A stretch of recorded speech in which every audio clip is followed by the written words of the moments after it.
চাল বেটে রেখেছি, রস বড়া বানাবো। এতে কটা মৌরি দিয়ে নিয়েছি। এলাচ দিলেও বেশি ভালো হয়, কিন্তু এলাচটা নেই, তাই মৌরি দিচ্ছি। মৌরি দিলেও হয়।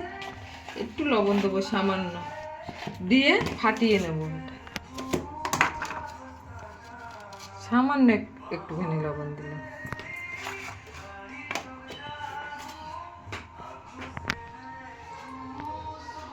একটু জল দিয়ে খুব ভালো করে ফাটিয়ে নিতে হবে।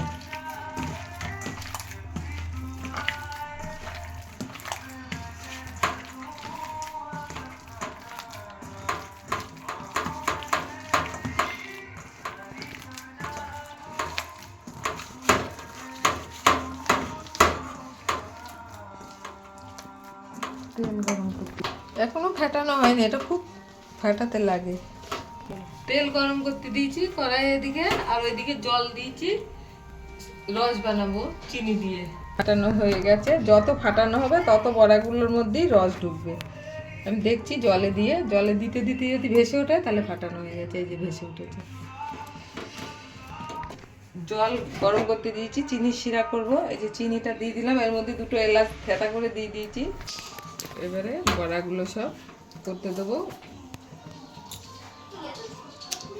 এই যে ফাটানো হয়ে গেছে।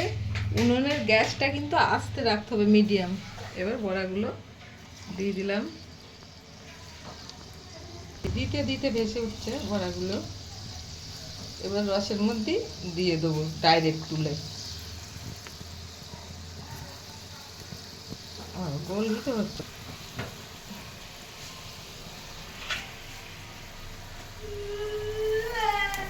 এটা হয়ে গেছে, বন্ধ করে দেবো গ্যাসটা।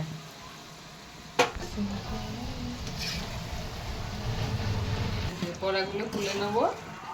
আরো আছে, আগে এগুলো ছেড়ে দেবো তেলের মধ্যে তুলে নিয়ে। রসে দিয়ে দিলাম, পাচ্ছি না, রসের মধ্যে দিয়ে দিলাম রস বড়া। এবার ঝোল ঢুকবে, ঢাকা ঢাকা দিয়ে দেবো। এবার আস্তে আস্তে রসগুলো সব টেনে নেবে। হয়ে গেছে বন্ধুরা রস বড়া। এই যে অনেক নরম হয়েছে, অনেক নরম হয়ে গেছে। ভিডিওটা ভালো লাগলে লাইক কমেন্ট সাবস্ক্রাইব শেয়ার অবশ্যই করবেন।